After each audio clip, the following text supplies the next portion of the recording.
Mesdames, Messieurs, bonjour. Merci de nous rejoindre pour cette nouvelle édition à la une de ce mardi 25 novembre. Le président de la République présente ses condoléances à la famille de la grande artiste Biyouna et à toute la famille artistique qui a perdu une grande figure artistique du pays à l'âge de 73 ans. Les travaux du 7e sommet de coopération et de partenariat UAE se poursuivent. Ahmed Attaf met en avant les défis croissants auxquels le continent africain est confronté et appelle à une réorganisation des priorités du partenariat avec l'Union européenne.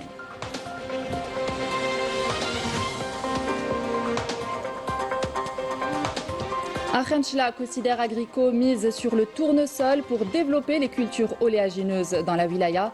Après des essais concluants, l'entreprise ambitionne de transformer la région en un pôle national de production d'huile végétale.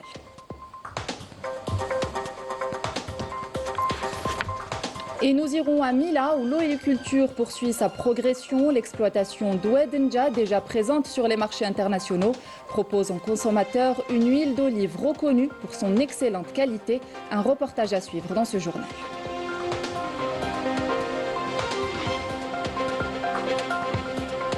À l'étranger, au Maroc, les habitants des zones rurales souffrent de conditions de vie précaires, d'un accès limité à l'eau potable et d'un manque criant d'infrastructures. Une réalité qui se heurte entre les promesses sans lendemain du Marseille. Bienvenue à tous. Le président de la République présente ses condoléances à la famille de la grande artiste Biyouna et à toute la famille artistique qui a perdu une grande figure artistique du pays. La célèbre artiste Baya Bouzar est décédée aujourd'hui à l'âge de 73 ans après avoir longtemps lutté contre la maladie. Baya Bouzar était l'une des figures majeures de la télévision et du théâtre algérien. Elle laisse une empreinte durable grâce à des œuvres célèbres telles que La Grande Maison, Dar Lefchouch ou encore Nesm El City.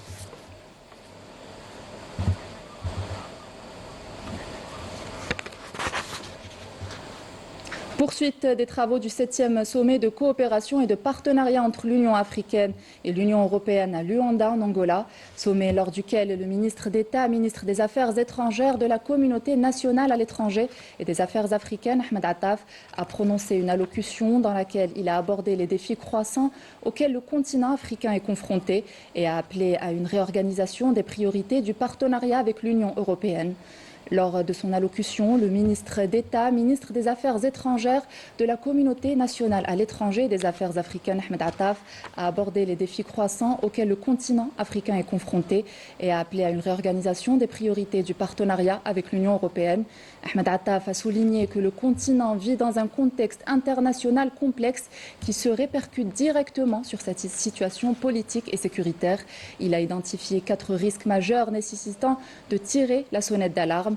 Il s'agit du retour des changements de gouvernement non constitutionnels, de l'aggravation de la menace terroriste au Sahel, de l'intensification des interventions militaires étrangères et du recul de l'intérêt international pour les questions africaines. Dans ce cadre, le ministre a insisté sur la nécessité de réorienter le partenariat Afrique-Europe vers des priorités concrètes, en commençant par mettre fin au désintérêt international pour les questions de paix sur le continent et en réaffirmant le rôle diplomatique africain ainsi que le principe de solution africaine aux problèmes africains. Il a également appelé à un investissement effectif dans le développement pour traiter les causes profondes des crises, en rappelant l'importance de concrétiser les engagements liés à l'initiative Portail mondial. Ahmed Attaf a conclu son intervention en soulignant l'importance de mettre fin à la marginalisation de l'Afrique au sein des structures de décision internationales, considérées comme un facteur freinant la capacité du continent à atteindre les objectifs de l'agenda 2063. Et à Mila, l'oléiculture poursuit sa progression avec une récolte de près de 98 000 quintaux d'olives cette saison. Près de 3 000 saisonniers participent à une cueillette entièrement manuelle. À titre d'exemple, l'exploitation d'Ouednja, déjà présente sur les marchés internationaux, vise désormais de nouvelles destinations et met en avant une huile d'olive extra vierge et bio, reconnue pour sa qualité tant au niveau national qu'international. Majda Jahmoun. Au sud de la wilaya de Khenchela, les cultures oléagineuses s'imposent progressivement comme un nouveau levier agricole. Suite à des essais concluants de plantation de tournesol, la filiale agricole de Cosider a décidé de miser sur ces cultures stratégiques avec l'ambition de transformer la région en un pôle national dédié à la production des huiles végétales. L'orientation de Cosider Agrico s'inscrit dans la stratégie de l'État visant à développer les cultures oléagineuses. D'ailleurs, la superficie consacrée au tournesol a été multipliée par 6 par rapport à l'année dernière. Bien que cette filière soit encore récente au sein de Cosider, les résultats obtenus se sont révélés très satisfaisants. Une fois les tournesols arrivés à maturité, la récolte peut commencer. Sur cette parcelle semée en début de saison, les premiers rendements s'annoncent prometteurs, une perspective encourageante pour une filière encore récente dans la région. Pour la culture du tournesol, Cosider Agrico a opté dans la zone sud de la wilaya de Khenchela pour la variété ES Bella, reconnue pour sa résistance à la salinité ainsi qu'aux maladies fongiques et autres pathologies. Et comme vous pouvez le constater, la saison réussit. Le succès de Cosider Agrico en matière de plantation de tournesol est le fruit de l'engagement de ses équipes qui ont su valoriser ces terres arides et en faire des terres arables, offrant une production prolifique. C'est un sujet signé Myriam Damis. Et Amila, l'oléiculture poursuit sa progression avec une récolte de près de 98 000 quintaux d'olives cette saison. Près de 3 000 saisonniers participent à une cueillette entièrement manuelle. À titre d'exemple, l'exploitation d'Ouedenja, déjà présente sur les marchés internationaux, vise désormais de nouvelles destinations. Elle met en avant une huile d'olive extra vierge et bio, reconnue pour sa qualité tant au niveau national qu'international. Majda Jahmoun.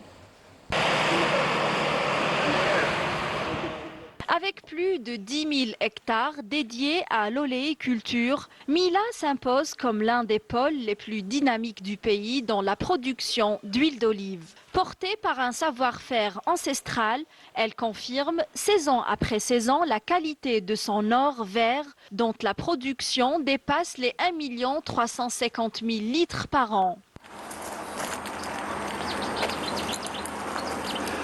Ici, à Ouedenja, dans le périmètre agricole de Chibchoub, 230 hectares sont entièrement plantés en olivier. Cet oliveraie, en production depuis 2013, a déjà franchi le cap de l'exportation. Le précieux nectar qu'elle produit est apprécié sur les marchés extérieurs.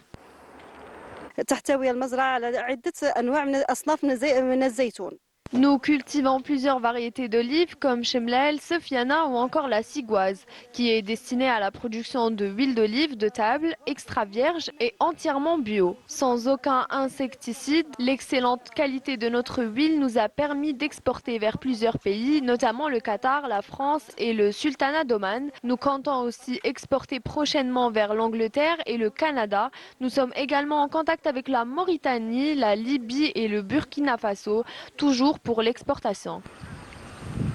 Les oliviers, presque centenaires, imposent une cueillette entièrement manuelle, ce qui mobilise chaque saison près de 3 000 cueilleurs saisonniers.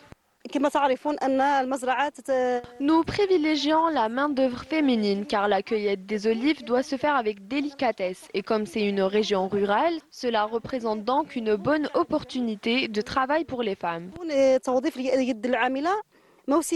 Malgré son potentiel, l'exploitation est confrontée aujourd'hui à deux obstacles majeurs, la sécheresse ainsi que le manque de main-d'œuvre. Quand la pluie est généreuse, nous pouvons atteindre jusqu'à 40 000 litres. Mais dernièrement, nous avons été touchés par la sécheresse. Nous essayons de nous rattraper avec nos propres moyens. Nous avons des bassins hydrauliques d'une capacité de 50 000 mètres cubes, mais ils ne se remplissent pas. Nous remercions l'État aussi pour son accompagnement. Cela dit, l'eau pour irriguer ne nous suffit pas. D'autre part, le manque cruel de la main-d'œuvre se fait sentir. Autrement, cette ferme peut donner de l'or.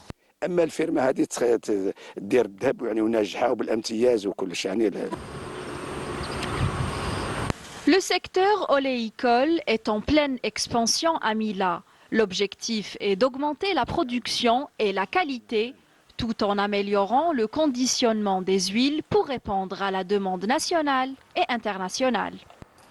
Le ministère du Commerce extérieur et de la promotion des exportations et la direction générale des douanes ont affirmé dans un communiqué conjoint que l'importation de voitures de tourisme de moins de 3 ans demeure exclusivement réservée aux citoyens résidents une fois tous les 3 ans et non aux entreprises, quelle que soit la nature de leur activité ou leur forme juridique, soulignant l'interdiction de la vente de ces véhicules dans tout espace de vente en dehors du cadre légal.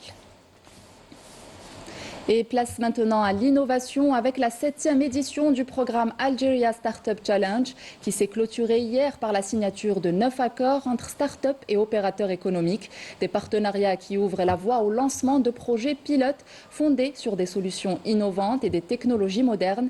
Cette 7e édition a réuni des centaines de start-up venues des 4 coins du pays. Walid Yousfi. 375 participants, 39 wilayas et plus de 25 000 consultations sur la plateforme numérique. Des chiffres records pour l'Algeria Startup Challenge 2025. Une 7e édition qui récompense les meilleurs start-upers autour de 5 thématiques principales: hygiène et bien-être, assurance, économie circulaire et solutions vertes, inclusion numérique et enfin réduction des risques. Ce programme, dans sa 7e édition, a connu une forte participation.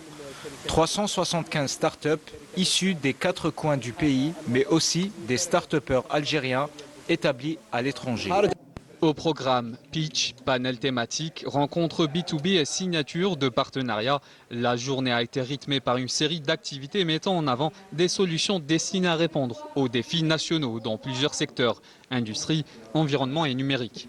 On a été agréablement surpris car c'est une idée qu'on s'est lancé il n'y a pas très longtemps, ça fait 1 année et ça fait plaisir toujours de voir que notre idée est valorisée. Nous sommes très contents d'avoir remporté ce prix. Notre projet est venu d'une idée toute simple: transformer la laine et la peau de mouton en engrais organique, très utile dans le domaine de l'agriculture. Je suis très content déjà d'avoir atteint la finale aujourd'hui, d'être parmi les startups finalistes sur le nombre d'entreprises qui ont participé. Et j'encourage vraiment toutes les startups et les entreprises innovantes, les porteurs de projets, à s'inscrire dans cette démarche. Une 7e édition qui démontre une fois de plus que l'innovation Made in Algeria est désormais prête à passer à l'étape supérieure et à peser dans le développement économique du pays. Et on s'intéresse ce midi au Salon de l'Emploi Gentech, un rendez-vous qui se veut un véritable espace d'échange entre étudiants et entreprises. Sur place, les jeunes diplômés rencontrent des recruteurs, s'informent sur les réalités du marché du travail et mettent en avant leurs compétences. Pour beaucoup d'entre eux, c'est une étape clé vers l'insertion professionnelle. Raouf Hamouche. Dès 9 h du matin, l'école des hautes études commerciales de Qléa ouvre ses portes pour la 16e édition du forum de recrutement Gentech.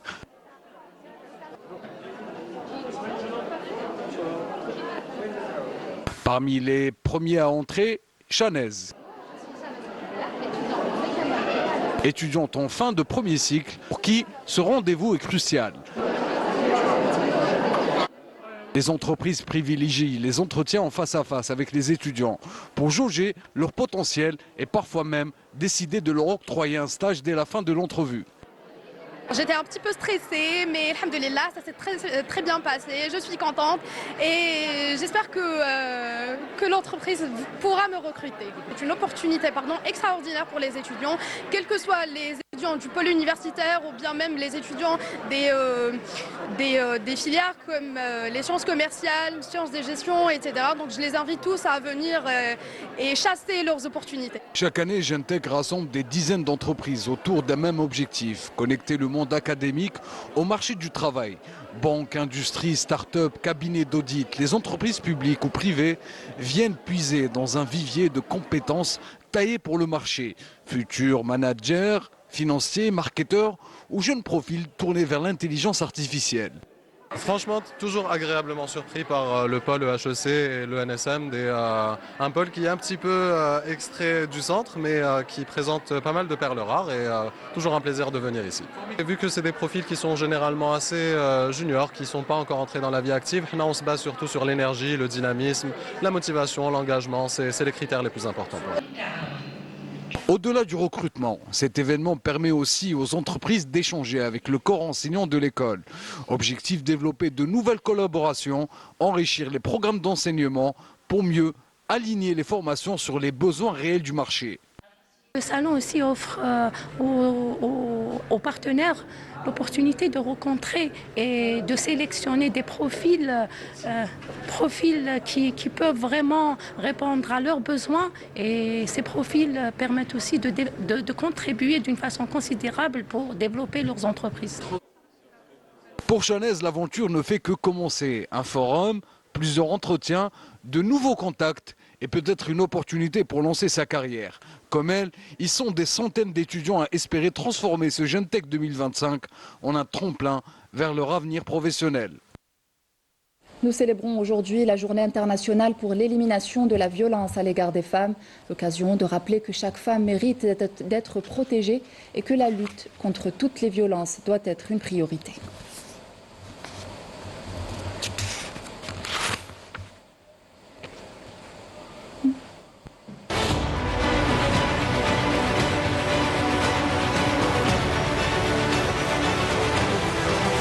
Au Maroc, les habitants des zones rurales souffrent de conditions de vie précaires, d'un accès limité à l'eau potable et d'un manque criant d'infrastructures. Cette réalité contraste avec les promesses sans lendemain faites par le Marzen.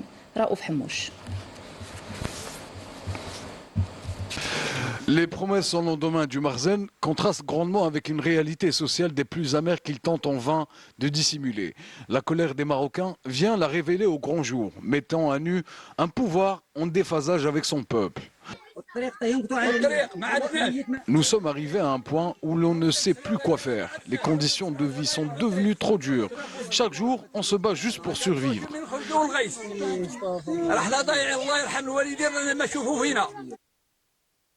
Cette réalité de terrain révèle l'ampleur du fossé qui s'est creusé entre le Marzen et des citoyens de plus en plus désespérés. Notre village n'a ni électricité, ni eau, ni même une route digne de ce nom. Nous vivons coupés du monde. Les responsables devraient venir voir de leurs propres yeux dans quelles conditions nous survivons. Il n'y a même pas de moyens de transport pour se déplacer. On doit marcher des kilomètres. Et pour les maisons, que dire? Nous sommes nombreux à vivre tous ensemble dans une seule pièce. Ce n'est plus une vie. Les conditions deviennent insupportables. Les Marocains peinent à comprendre le système du Marzen, lequel s'acharne à marginaliser ses enfants et n'hésite pas à dépenser des sommes faramineuses dans des événements culturels et sportifs pour redorer son blason. Et le Maroc a essuyé un camouflet de la part de l'Union africaine avec la participation du président de la République arabe sahraoui démocratique, Brahim Ghali, aux travaux du 7e sommet de coopération et de partenariat entre l'Union africaine et l'Union européenne. L'occasion pour Brahim Ghali de réaffirmer la centralité de la question sahraoui pour toute approche réelle de la paix et de la sécurité en Afrique. Il a appelé l'Union européenne à jouer un rôle actif dans l'instauration de la paix, le respect du droit international et la garantie du droit légitime des peuples à disposer d'eux-mêmes, ainsi qu'à exercer leur souveraineté sur leurs ressources naturelles. Le président sahraoui a rappelé par la même occasion que le peuple sahraoui continue de lutter avec patience et détermination en attendant de pouvoir exercer pleinement son droit inaliénable à l'autodétermination et à l'indépendance, à l'instar d'autres peuples en Afrique et dans le monde. Et en solidarité avec ce peuple qui se bat pour ses droits, une délégation libano-syrienne s'est rendue dans les camps de réfugiés sahraouis dans le cadre d'une mission visant à rechercher des vérités longtemps occultées par le blackout médiatique du Marzen sur la question sahraoui. La délégation libano-syrienne a pu découvrir les souffrances et les injustices que subit le peuple sahraoui. Cette visite vient réaffirmer le soutien que porte la communauté internationale à la cause sahraoui qui continue d'imposer sa présence au sein des instances européenne et internationale. Une réunion officielle s'est d'ailleurs tenue entre deux représentants du Front Polisario et des députés du Parti populaire espagnol visant à renforcer les efforts et à coordonner les positions en vue de trouver une solution à la question sahraoui. Et dans la bande de Gaza, la défense civile palestinienne a fait état de 3 personnes tombées en martyrs dans des attaques de l'armée d'occupation sioniste. L'armée d'occupation poursuit ses bombardements d'artillerie ainsi que ses raids et tirs de chars et d'hélicoptères dans plusieurs zones de l'enclave palestinienne en violation continue de l'accord de cessez-le-feu. Et c'était là la dernière information de cette édition. Merci de l'avoir suivi. Excellente suite de programme sur notre chaîne. Au revoir.